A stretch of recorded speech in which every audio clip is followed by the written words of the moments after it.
Hallo und herzlich willkommen zurück hier auf dem PLW History Kanal.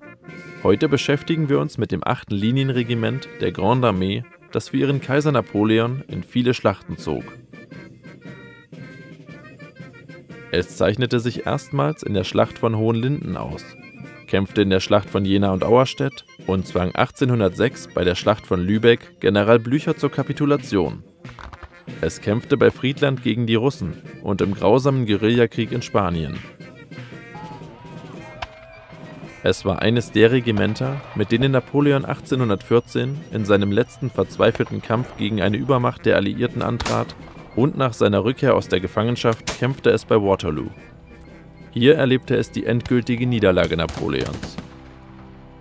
Napoleon Bonaparte, dem Kaiser der Franzosen, gelang es mit seinen Truppen, die Großmächte Europas immer wieder zu schlagen. Doch das kostete letztendlich Hunderttausende seiner Soldaten das Leben.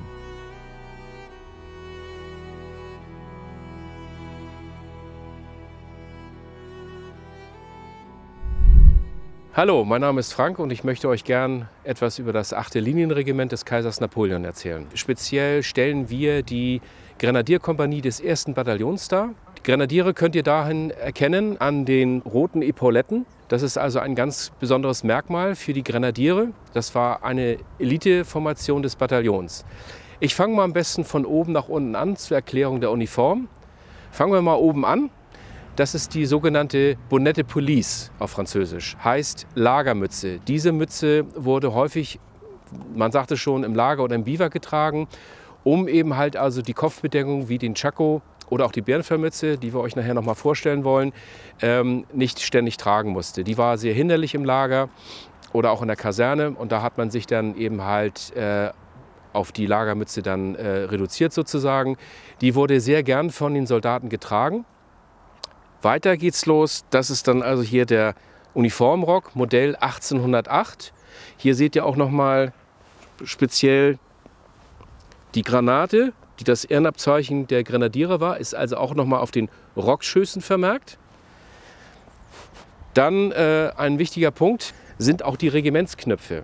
Jedes Regiment hatte seine Regimentsnummer auch auf diesen Knöpfen nochmal abgebildet. Das ist also eine sehr interessante, kostbare Sache gewesen. Also das muss man sich vorstellen, sogar bei der Linie wurde also Mühen und Kosten nicht gescheut. Dann möchte ich euch gerne noch mal was erklären zu diesen 3 Winkeln, die ihr hier seht. Das bedeutet also für jeden Winkel eine gewisse Zeit bei der Armee. Fangen wir mit dem ersten unten an. Dieser Winkel steht für 10 Jahre, der zweite Winkel für 15 Jahre und jetzt kommt der dritte, für 20 Jahre Dienstzeit in der Grande Armée. Ihr seht also, ich bin schon ein ziemlich alter Sack. Hier, diese 2 Abzeichen, ist das Zeichen für des Kaporals. Das ist sozusagen wie ein Obergefreiter in der heutigen Zeit anzusehen. Dem Kaporal unterstanden 8 Leute, eine Kaporalschaft. Und diese Kaporalschaft bestand, wie gesagt, aus 15 Leuten, die unter anderem dann auch im Feld sozusagen eine Zeltgemeinschaft darstellten. Die hatten also ihr Zelt zwar nicht mit, das wurde dann eben halt mitgenommen, aber man hat dann eine Kochgemeinschaft dann da gegründet. Einer trug dann den Kessel, einer ein bisschen Holz und so weiter und so hat man sich dann da untereinander dann auch geholfen. Kommen wir noch zu einem weiteren Zeichen für die Grenadiere. Das ist der sogenannte Sabre Briquet. Den wollen wir euch auch gleich noch mal aus der Nähe zeigen. Das ist auch ein extra Zeichen für die Grenadiere. Die Füsiliere haben sowas nicht bekommen. Erst ab Kaporal aufwärts wurde das Sabre Briquet oder auch auf Deutsch genannt der Infanteriesäbel getragen. Dazu verziert noch mit einer Dragon. Der Sabre Briquet wurde verwendet in der Regel eigentlich eher zum Essen, zum Beispiel beim Feuer, über dem Biwakfeuer. Da wurde der praktisch sozusagen als Spieß genommen, um irgendwie was aufzuspießen und dann übers Feuer zu rösten. Ja, es wurde auch im Nahkampf verwendet, aber in der Regel war ja für den Soldaten dann eher das Bajonett und die Muskete vorhanden. Weiter trage ich jetzt hier eine typische sozusagen Überhose weil sie auch in weiß ist, kann man sie auch als Paradehose tragen. In der französischen Armee war es häufig so, dass in der Dienst- oder auf dem Marsch die Paradehose hinten im Tornister untergebracht worden ist, weil natürlich beim Marsch, man hat wochenlang, monatelang ist man marschiert. Selbstverständlich sind dann auch die Hosen zerschlissen. Die Paradehose wollte man sich nur dann tatsächlich anziehen, wenn man zum Beispiel in die nächste Stadt einmarschiert ist, um natürlich besonders sich hervorzuheben.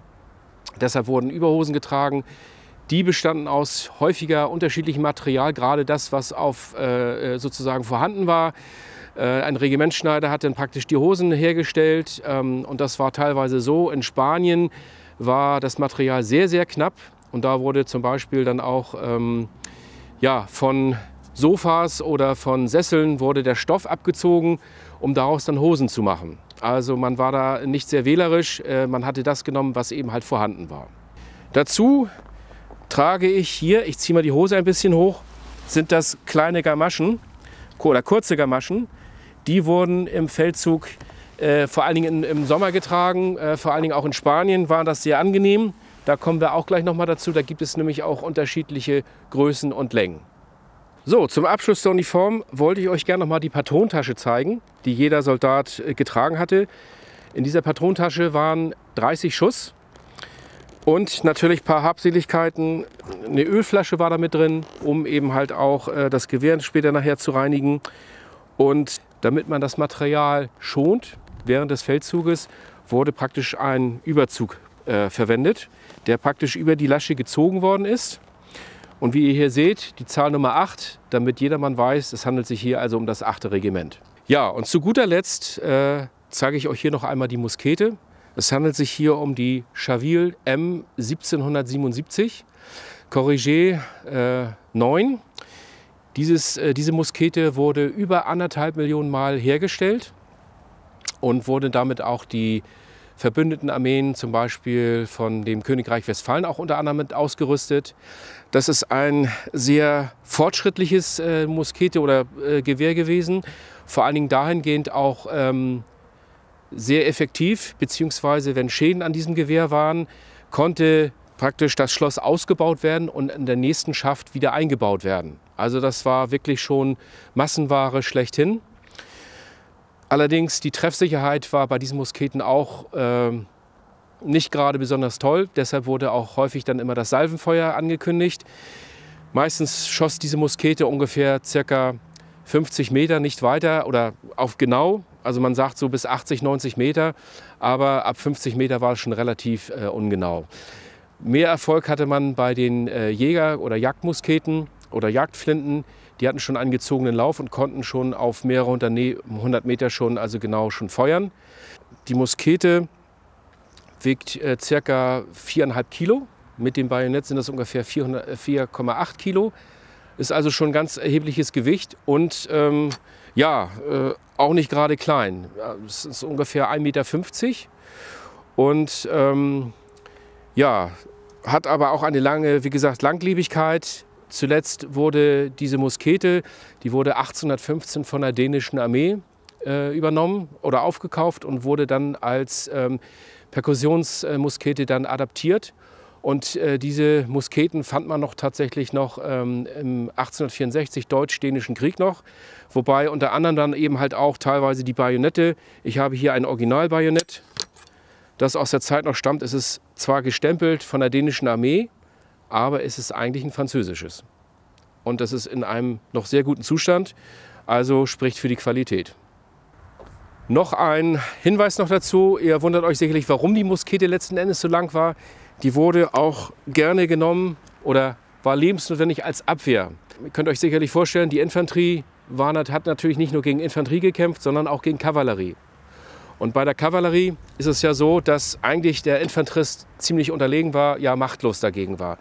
Deshalb hat sich die Infanterie in Karrees, sogenannte Karrees aufgestellt. Das nennt man Vierecke oder auch Quadrate, besser gesagt, und haben praktisch die Muskete dann die ersten beiden Reihen oder die erste Reihe so präsentiert, Das ist also praktisch schon für Reiter, Ross und Reiter schon ein großes Risiko, tatsächlich dagegen anzurennen. Und das haben die auch nur gemacht, wenn sie sich wirklich Erfolg versprochen haben. Das heißt, das Karree sich noch nicht richtig formiert hatte. Ansonsten war in dem Fall das Karree der Kavallerie immer überlegen.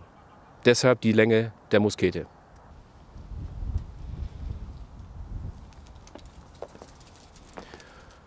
Und hier zeigen wir Gerolf als Grenadier der 8.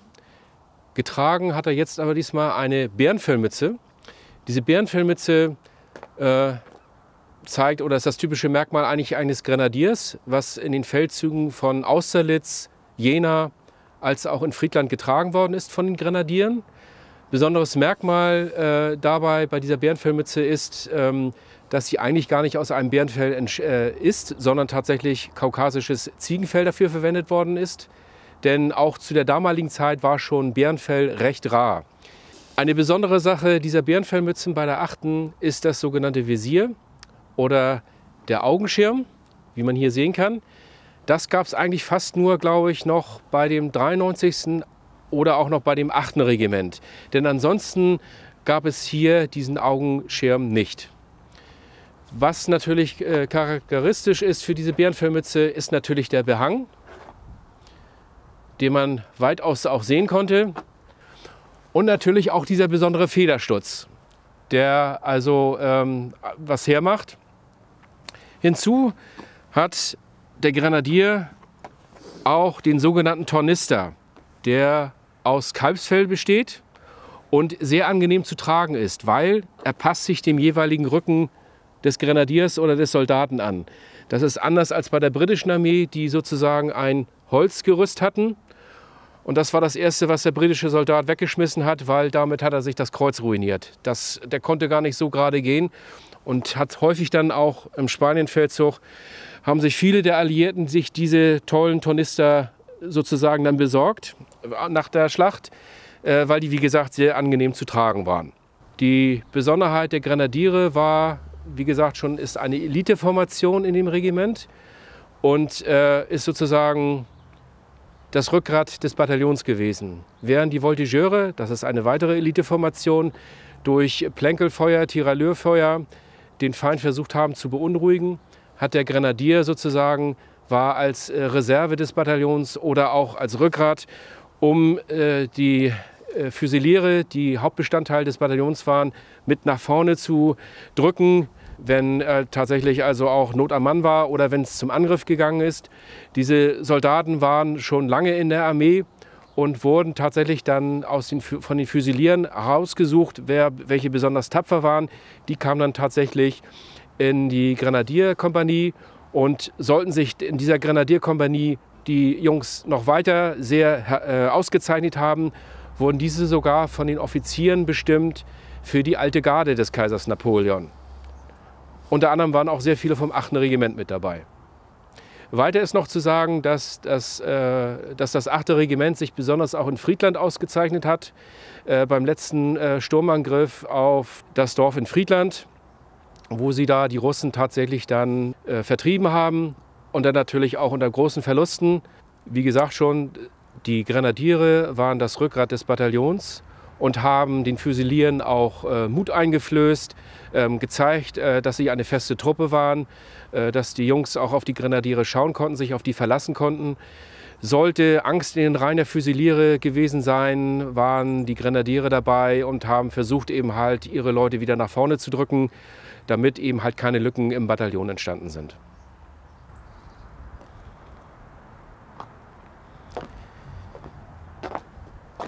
Hier haben wir nun Matthias als Grenadier der 8. Wie ihr seht, sieht das schon ganz anders aus.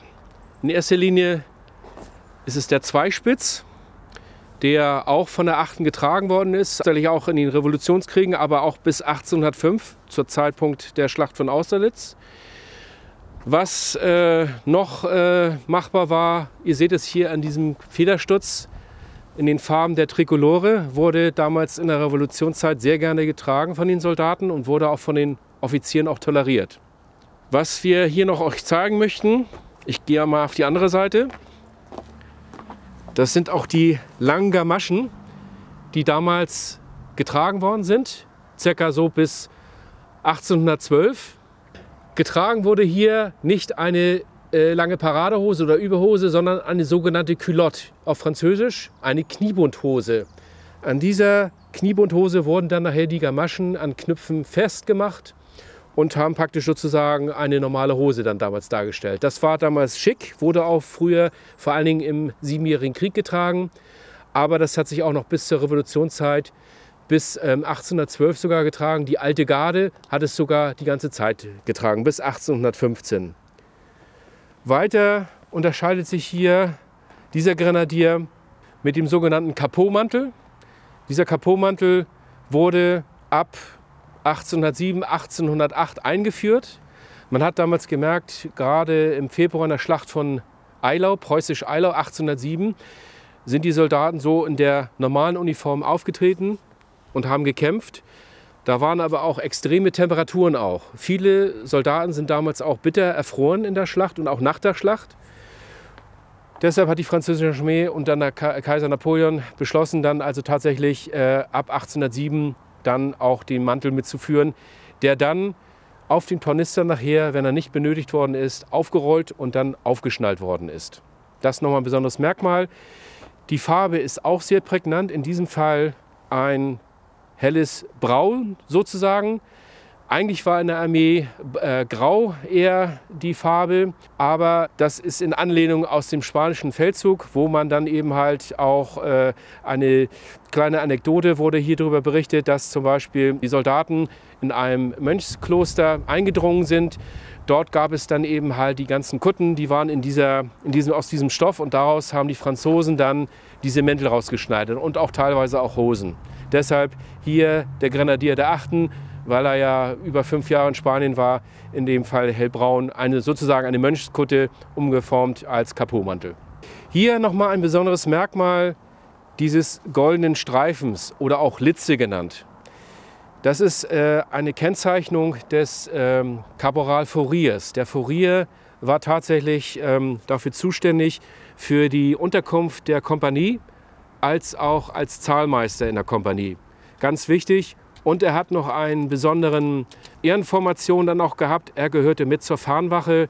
Wenn tatsächlich dann die Schlacht stattgefunden hatte, wurde der Caporal Fourier zum Fahnenpeloton beordert und hat mit den anderen Fourieren, aus den anderen Kompanien sozusagen, die Fahnenbedeckung gemacht.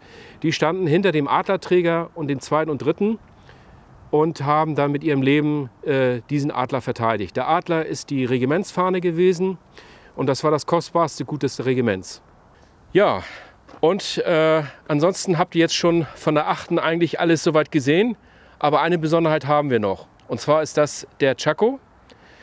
Der Chaco wurde ab 1808, 1809 eingeführt und war praktisch die künftige oder die Kopfbedeckung der französischen Armee schlechthin gewesen.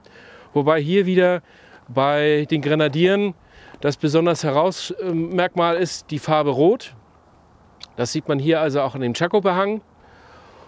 Und das sieht man auch an den, dreh dich einmal bitte mal um, an den V-Stegen, die hier nochmal gekennzeichnet sind. Also ganz klares Zeichen der Grenadiere. Bei einer gleichen Nahaufnahme sieht man auch nochmal die Rosette, da extra nochmal eine Granate nochmal drauf ist. Bei den Füsilieren ist ein Stern drauf und bei den Voltigeuren ist ein Horn zu sehen, ein Jagdhorn. Kommen wir wieder zur Front, ist vor allen Dingen das Chaco-Blech, das eigentlich sehr außergewöhnlich war für das 8. Regiment, denn meistens wurde hier die Raute gezeigt, wo dann die Regimentsnummer eingestanzt worden war. Hier ist es der tatsächliche Regimentsadler und auch nochmal eine Schrift des Regimentes nochmal aufgesehen. Das war also sehr selten ein besonderes Merkmal des 8. Regiments. Jetzt zuletzt nochmal hier oben die Pupille zu sehen, das ist, oder Konkel zu sehen, ist die Nummer 1. Das bedeutet das 8. Regiment, aber davon das 1. Bataillon zu kennzeichnen ist. Das wurde hier nochmal klar dargestellt. In dem Regiment gab es 5 Bataillone, 4 Feldbataillone und ein Depotbataillon. Und man unterscheidet dann diese Bataillone unter anderem dann eben halt auch an der Zahl hier oben. Hier seht ihr nochmal an den Chaco die sogenannten Kinnriemen. Die Schuppenketten, die dienten dazu zur Verteidigung gegen Kavallerie. Wie kann das sein?